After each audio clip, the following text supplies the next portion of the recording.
மாநிலங்களவை தேர்தலுக்காக திருச்சி சிவா வேட்புமனுவை தாக்கல் செய்கிறார். காட்சியின் நிலையில் பார்க்கலாம்.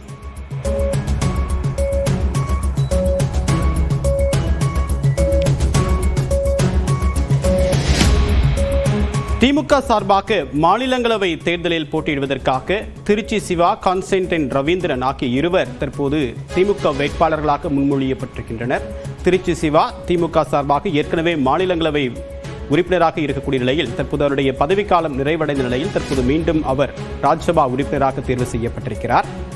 தமிழ்நாட்டு சார்பாக திருச்சி சிவா கடந்த முறை சுமார் 500க்கும் அதிகமான கேள்விகளை மாநிலங்களவையில் முன்வைத்திருக்கிறார். விவரங்களுடைய நிகரானுடைய சிறப்பு செய்தியாளர் அபினேஷ், விவரம் என்ன?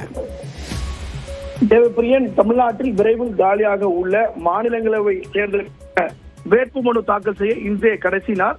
காலை 11 மணி அளவில் அதிமுக மற்றும் அதன் கூட்டணி கட்சி வேட்பாளர்கள் வேட்புமனு தாக்கல் செய்த நிலையில தற்போது திமுக வேட்பாளர்கள் தன்னுடைய வேட்புமனுக்களை தாக்கல் செய்து வருகின்றனர். முதலமைச்சர் மு.க.ஸ்டாலின் முன்னிலையில் தலைமைச் செயலகத்தில் தேர்தல் நடத்தும் அதிகாரி சாந்தியிடம் மூத்த பார்லிமெண்டேரியன், ஒரு சீனியர் பர்சன் டிஎம்கே, அவர் தன்னுடைய வேட்புமனுவை மாநிலங்களவைக்கான தேர்தல் வேட்பாளராக தன்னுடைய வேட்புமனுவை முதலமைச்சர் மு.க.ஸ்டாலின் முன்னிலையில அவர் தாக்கல் செய்து வருகிறார்.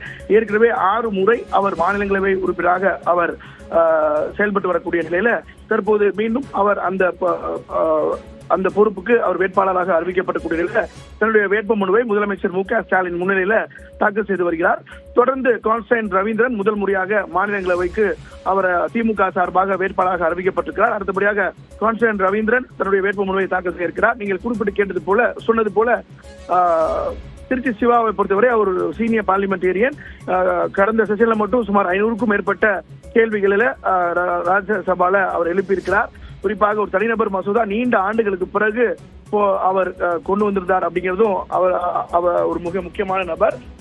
அந்த அடிப்படையில தன்னுடைய வேட்புமனுவை முதலமைச்சர் மு.க.ஸ்டாலின் முன்னிலையில் தற்போது தாக்கல் செய்து வரக்கூடிய நிலையில அடுத்ததாக கான்ஸ்டன்டைன் ரவீந்திரன், அதுக்கு பிறகு காங்கிரஸ் வேட்பாளர் கிறிஸ்டோபர் திலக், தொடர்ந்து தேமுதிக சார்பில் எல்.கே. சுதீஷ் ஆகியோரும் தொடர்ச்சியாக தங்களுடைய வேட்புமனுக்களை தாக்கல் செய்ய இருக்கிறாங்க. பிற்பகல் 3 மணியோடு வேட்புமனுக்களுக்கான கால அவகாசம் நிறைவு பெறக்கூடிய நிலையில நாளை இந்த வேட்புமனுக்கள் மீதான பரிசீலனை நடைபெற இருக்குது. அதுக்கு பிறகு 9ஆம் தேதி வேட்புமனு திரும்ப பெறுவதற்கான இறுதி நாள். குறிப்பாக இந்த 6 பேரை தவிர குறிப்பாக 6 இடங்களுக்கு 6 பேர் வேட்புமனு தாக்கல் செய்திருக்காங்க. இது இல்லாம 4 சுயேட்சை வேட்பாளர்களும் வேட்புமனுக்கள் தாக்கல் செய்திருக்கிறாங்க. அவர்களுடைய மனுக்களை நாளைய தினம் ஸ்கூட்டினில இடம் ஒன்றை நிரப்புவதற்கு வேட்பாளராக நியமிக்கப்பட்டுள்ளதால் சட்ட விதிகளுக்கு இணங்க நிறுவப்பட்டுள்ள இந்திய அரசமைப்பின்பால் உண்மையான நம்பிக்கையும் கட்டுப்பாடும் கொண்டிருப்பேன் என்றும் இந்திய நாட்டின் முழு முதல் ஆட்சியையும் ஒருமைப்பாட்டையும் நிலைநிறுத்துவேன் என்றும் உளமாற உறுதி கூறுகின்றேன்.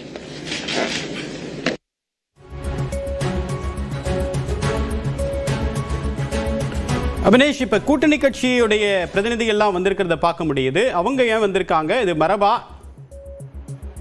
திமுகவை பொறுத்தவரை திமுகவுடைய கூட்டணி கட்சியுடைய தலைவர்கள் இது போன்ற நிகழ்வுல தொடர்ந்து கலந்து கொண்டு வராங்க. சில மாதங்களுக்கு முன்பு நடைபெற்ற மாநிலங்களவை தேர்தலில் கூட மக்கள் நீதி மய்யத்துடைய தலைவர் கமலஹாசன் தேர்ந்தெடுக்கப்பட்டார். அப்போதும் கூட்டணி கட்சி தலைவர்கள் தன்னுடைய ஆதரவை நேரில் தெரிவிச்சாங்க. அந்த அடிப்படையில தான் இப்போதும் தற்போதும் திமுக தலைமையிலான கூட்டணியில் இருக்கக்கூடிய கூட்டணி கட்சி தலைவர்கள் நேரில் தன்னுடைய ஆதரவை தெரிவித்து வராங்க. குறிப்பா இது ஒரு தேர்தல் ஆண்டு.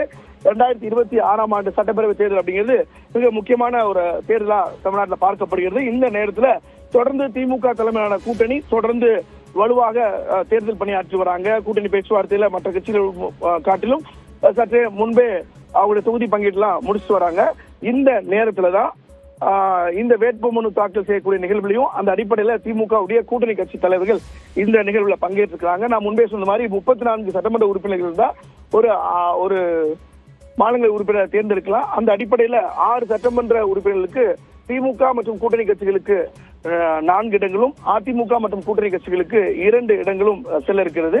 பாக்கி இருக்கக்கூடிய மனுக்கள் தள்ளுபடி செய்யப்பட்டதுக்கு பிறகு இந்த 6 பேரும் போட்டியின்றி தேர்வாருக்கான ஒரு சூழல் இருக்கிறது. 9ஆம் தேதி வேட்புமனு திரும்ப பெறுவதற்கான கால அவகாசம் நிறைவு பெற்றதுக்கு பிறகு போட்டியின்றி அவர்கள் தேர்ந்தெடுக்கப்படுவதற்கான அந்த சான்றிதழ் வழங்கப்படும். அந்த அடிப்படையில் தற்போது திமுக வேட்பாளர்கள் தன்னுடைய வேட்புமனுக்களை தாக்கல் செய்து வராங்க. தேவப்பிரியன். அபினேஷ், இப்ப தேமுதிகவும் திமுக கூட்டணியில முதல் முறையா ஒரு நாடாளுமன்றத்துக்கு ஒரு பிரதிநிதி அனுப்ப போறாங்க. இதுவரைக்கும் அவங்க 2005 தேர்தல் களத்தில் இருந்தாலும் கூட ஒரு லோக்சபாவில் கூட அவங்க ஜெயிச்சது கிடையாது, ராஜ்யசபா உறுப்பினர்களும் கிடைச்சது கிடையாது. இந்த நிலையில தான் இப்ப தேமுதிகவுடைய பிரதிநிதியாக எல்கே சுதீஷை அறிவிச்சிருக்காங்க. அவரும் விரைவில் வேட்புமனு தாக்கல் செய்வார். இதை கவனிக்க வேண்டிய அம்சமா பார்க்கப்படுது. இதுவரைக்கும்